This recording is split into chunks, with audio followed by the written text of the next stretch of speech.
Oi, pessoal! Estamos de volta aqui no RD Summit Live Show e agora mais uma entrevista com um cara que é fera em dados. Eu estou aqui com o Ricardo Capra, seja bem-vindo. Vou até dar o currículo dele aqui, porque é um currículo de peso. O Ricardo ele é um dos maiores especialistas em dados do Brasil. Ele é pesquisador de cultura analítica, ele é autor e fundador do Capra Institute for Data Science.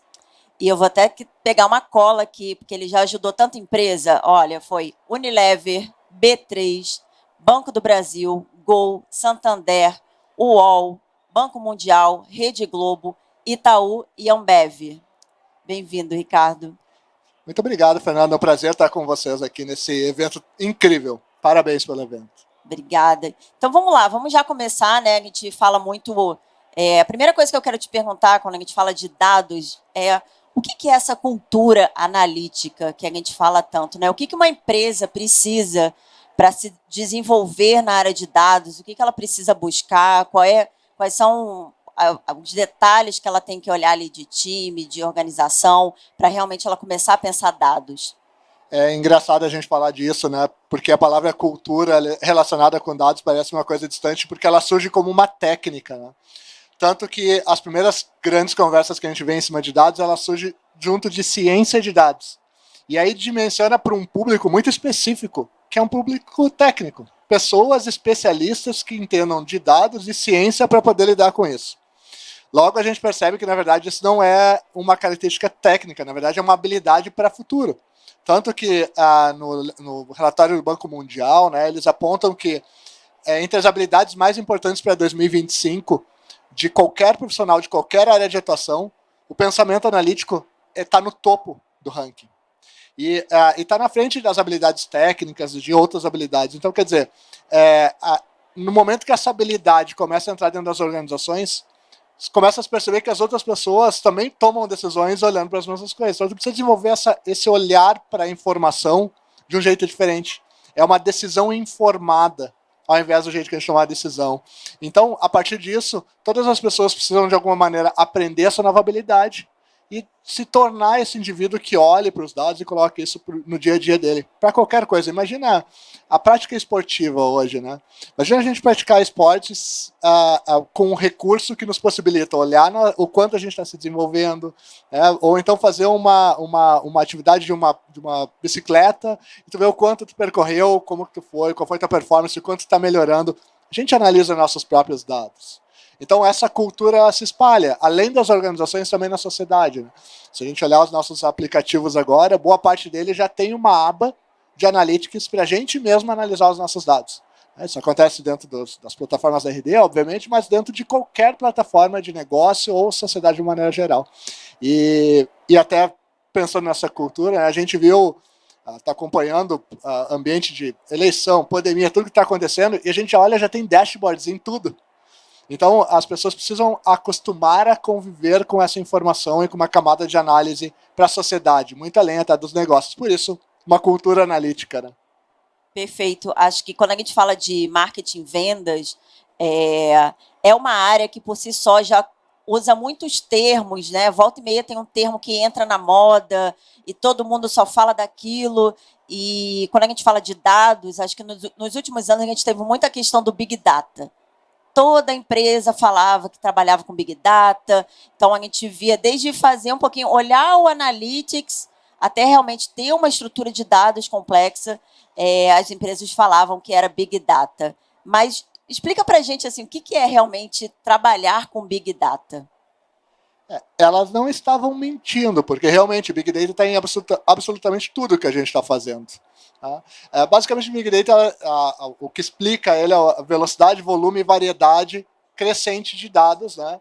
Tanto a velocidade quanto o volume e a variedade de formatos que crescente gera essa abundância de informação que a gente tem à nossa disposição. Dito isso, a gente tem uma característica de isso não é propriedade especificamente de ninguém. Afinal, está todo mundo acessando essas mesmas informações, esses mesmos dados. O que eu quero dizer com isso? Né? Virou plataforma. Hoje, se a gente usa e-mail, a gente está usando Big Data. Não importa qual plataforma de e-mail tu está usando Big Data, porque de alguma forma isso está armazenado em um sistema de nuvem, com grande velocidade de... Então, o jeito que a gente acessa a informação hoje já usa uma infraestrutura para isso. No início, quando a gente falava muito de Big Data, se imaginava estruturas internas para dar suporte a uma estrutura de Big Data dentro da companhia, que eram... A gente está falando de ter processamento quântico dentro de uma companhia, o que é um absurdo. Inclusive, esse ano a gente tem o prêmio da Nobel da Física, vai exatamente para a evolução da forma como a gente processa a informação. O processamento quântico, a computação quântica ganhou o Nobel de Física porque esse universo de dados, esse volume de dados, a única maneira que a gente tem para lidar com ele agora vai ser com máquinas que consigam fazer isso num processamento não tradicional. Né?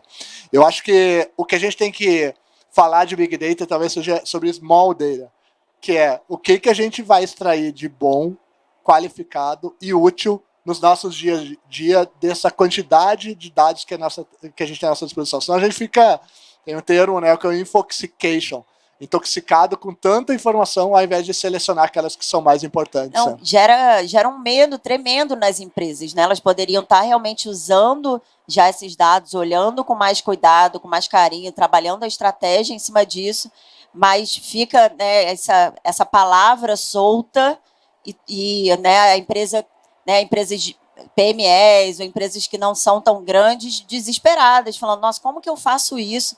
Eu não tenho estrutura, eu não consigo trabalhar com dados, e aí a gente vai do 8 para 80, né? Então, se eu não consigo fazer, né, Big Data, eu não consigo fazer nada com dados, eu não tenho que olhar nada. Acho que cria um pouco dessa confusão na mente das pessoas, né? E é uma confusão mesmo, né? Pelo seguinte, se a gente parar para pensar, se usa Google, se usa Microsoft, se usa qualquer plataforma, tu está usando isso nativo, está embutido lá. Então tu não precisa necessariamente conhecer de Big Data para usar Big Data. Né? E quando a gente mede a maturidade da evolução das organizações dentro do universo de dados, a gente vê que as técnicas, Big Data, inteligência artificial, ciência de dados, de uma maneira geral, já estão implantadas dentro do sistema de uma organização, desde pequena até uma organização grande. É a cultura que ficou para trás, que é a tua pergunta anterior. A nossa condição e habilidade para lidar com essa informação, a gente não se preparou para isso. Então é muito mais uma habilidade de qualquer pessoa de negócio agora, de usufruir desses recursos analíticos disponíveis, do que se preocupar com a técnica de como é que eu faço para uma administração Big Data. É claro que precisa de um time, dependendo do teu tipo de organização, que tenha um conhecimento sobre isso. Mas não é um conhecimento. O Big Data não vai estar no meio do negócio, ele faz parte do negócio em razão da estrutura, mas ele é infraestrutura para a tomada de decisão orientada por dados, que é o Data Driven. Né?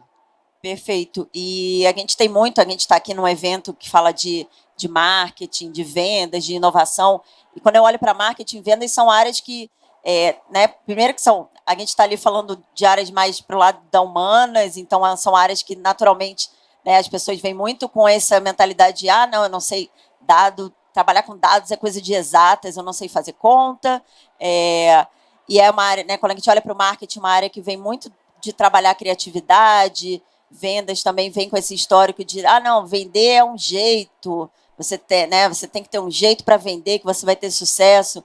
E eu vou puxar o que você falou no começo do relatório do Banco Mundial, de que todo trabalho agora precisa pensar dados, e você escreveu um pouco sobre isso, né, do que é o futuro mais analítico. E você fala muito sobre 3 fundamentos indispensáveis para qualquer área de atuação: pensamento analítico, habilidades analíticas e orientação por dados. Como é que você vê isso realmente em todas as áreas, né? Como é que você vê, para quem está começando agora, quem está iniciando a carreira profissional, o que você daria de dica para a pessoa já seguir para esse caminho, pensando com uma mentalidade mais analítica? Tem dois pontos nessa tua pergunta, né? Sobre o pensamento analítico, as habilidades analíticas, né? E essa orientação por dados. Primeiro, a gente tem que entender que a gente está conversando com uma geração no meio de uma transformação. Tá? Não importa se a empresa é de pessoas mais velhas ou pessoas mais novas, a gente está numa geração do meio. Então a gente está vivenciando isso agora. Por que eu estou começando por aqui essa resposta? Porque vem uma próxima geração que já é nativo. Essa meninada, criançada que está chegando no mundo agora, ele já tem um poder informacional à disposição, do pensamento crítico ativo, de poder pesquisar no Google, consultar informação, está à disposição. Né? E tem todo o poder computacional que a gente tem à nossa disposição. Então, eu quis começar por aqui a resposta para dizer o seguinte, é uma preocupação só nossa da geração intermediária. A próxima geração vai vir como ela lida com um smartphone. Não tem que fazer uma aula sobre smartphone, não tem que ensinar tecnologia para uma criança, porque isso está no DNA dela. Já está natural, né? Já faz parte da vivência, né? E os nossos filhos, nossos netos, as crianças que vêm eles vão vir com analytics nativo. Porque vai ser um recurso que... E a gente ainda imagina lidar com dados, o pensamento data-driven, num pensamento ainda tradicional de ver isso numa tela. Analytics não é isso. A gente usa Analytics por comando de voz no Waze no nosso carro. Ele está analisando o melhor trajeto e está te fazendo a recomendação disso, usando um monte de dados, ele conversa contigo. E a gente vai lidar com dados dessa maneira dentro da área de vendas e marketing. A gente vai dizer, qual foi meu melhor resultado dentro de tanto tempo e o que eu poderia fazer para visitar clientes com maior probabilidade de que convertam com mais de 52% de chance, que produto eu posso ofertar a mais. A máquina vai responder, o assistente virtual vai responder, porque os dados estão lá dentro, ela vai fazer os cruzamentos analíticos disponíveis e vai te responder por voz. Já faz isto. É o nosso jeito de pensar, que imagina uma tela, um dashboard, um sistema. A gente já tem esse recurso à nossa disposição. Então é muito mais a gente ativar esse comando de voz em nós do que na máquina. Porque o Big Data já está lá, o recurso para fazer essa análise disponível já está de alguma forma disponível, seja numa ferramenta, no recurso que a gente tiver à disposição. Então é muito mais uma habilidade, um mindset. A gente abrir a cabeça e entender o seguinte, eu posso fazer análise usando evidência sobre qualquer coisa dentro do meu negócio. E quanto mais análises eu faço, mais eu construo conhecimento para tomar decisões melhores. Então acho que é isso que a gente está, nesse momento, vivendo aí. Perfeito, porque é muito um pensamento de os dados estão ali. A gente precisa fazer as perguntas certas, né? A gente precisa... A máquina sozinha ela não vai resolver nada. A gente precisa dizer para a máquina, ou dizer para os dados o que a gente quer saber, como que a gente quer que ele ajude a gente. Mas até evoluindo, até pensando nessa parte prática, a gente que está nessa geração do meio, no meio desse caminho, olhando um pouco para a prática do dia a dia, para a rotina, como que você acha que gestores ou até mesmo analistas dentro de empresa que podem estar agora olhando essa nossa conversa e falando, nossa, mas isso é muito complexo, por onde que eu começo? Onde é que eu abro um Dash, eu abro um Excel, o que eu tenho que fazer? Como que você acha que a gente pode trazer uma rotina mais voltada para dados ali, olhando para os nossos times, a gente saindo daqui, voltando para a nossa rotina, quais são os passos que a gente pode dar para começar a trazer um pouco mais dessa cultura para o dia a dia? Primeiro, sobre fazer perguntas certas. É muito legal isso que tu trouxe, tá? Tem um cara muito legal, chama Stuart Feirenstein, que ele escreveu um livro chamado Ignorância. E ele diz que uma das coisas mais importantes que a gente tem dentro de qualquer ciência é a ignorância. E a gente confunde o fato de não saber algo com o fato de não querer saber algo. E a ignorância ela é uma coisa muito importante. E a ciência de dados é sobre isso, a gente fazer perguntas que não foram feitas ainda. E a ignorância ela vai gerar incerteza quando a gente começar a descobrir algumas coisas, e fracasso quando a gente começar a testar. E nenhuma dessas três palavras que tem a conotação negativa é negativa. Por que eu estou começando por aqui a resposta da prática, tá? Porque, basicamente, para a gente levar isso para dentro do dia a dia do marketing de vendas, amanhã, dentro do nosso escritório, do nosso ambiente, dentro do nosso virtual, né? A gente tem que ativar essas três coisas. Por quê? A gente tem que ir para uma mesa de tomada de decisão, para um espaço de tomada de decisão, que tenha lá dados de todos ao mesmo tempo para a gente olhar. Por muito tempo, eu de vendas, com uma pessoa de marketing, com um diretor da empresa, cada um ficava com seus próprios relatórios, olhava para essa informação e argumentava o processo decisório. Então, ela não era uma decisão baseada em dados, era uma decisão baseada em argumentação. Quando é uma decisão baseada em dados, o que a gente faz? E como deve ser uma prática inicial disso? Uma prática analítica significa, quais dados eu tenho à minha disposição? Esses aqui. Então, vou botar todos eles em cima da mesa. Quais tu tem? Coloca todos em cima da mesa. E a gente olha para esses dados juntos, cruza as possibilidades e hipóteses juntos, e a partir disso, a gente toma uma decisão conjunta. Então, uma inteligência coletiva que usa uma fonte de informação comum para empoderar os decisores. Porque daí eu estou tirando o viés. Porque tu pode ter um viés pela tua formação, característica. Eu vou ter um monte de viés pela minha formação, característica. E quando a gente coloca toda essa informação e cria essa prática da análise conjunta, a gente quebra esse selo e inicia uma prática analítica. Aí, assim, que ferramenta isso vai virar? Vai virar um dashboard? Vou usar isso no Excel? Vou usar isso numa planilha? Não importa. Porque, na verdade, o jeito que tu vai automatizar essa decisão posteriormente é um complemento à tomada de decisão que já foi concebida. Então, a primeira coisa, dia 1, sentem para uma tomada de decisão, coloquem em cima da mesa as mesmas informações que todos estão vendo e criem um mapa da decisão coletiva. Isso pode virar um instrumento de tomada de decisão, pode virar uma ferramenta contínua, mas aí é uma decisão do grupo. Precisa ser contínuo? Não precisa. Então, essa é uma questão da continuidade do processo orientado por dados. Maravilha, gente. Então, assim, mais importante, sentem e conversem. E aí, depois a gente acha o caminho para, né, realmente usar os dados da melhor maneira possível. A gente já vai encerrando aqui a nossa conversa. Eu vou deixar só um momentinho para você contar também para todo mundo aqui do seu livro, que você lançou no ano passado, Rastreável. Conta um pouquinho para quem quiser se aprofundar mais nesse assunto, que é muito rico. O Ricardo Capra é referência no assunto, então conta um pouquinho para a gente do seu livro. De forma bem objetiva, assim, durante a pandemia, eu estava vivendo como todos estavam vivendo, né, num momento de apreensão, e eu me incomodava muito o fato da gente não estar lidando com um pensamento analítico com relação àquele problema.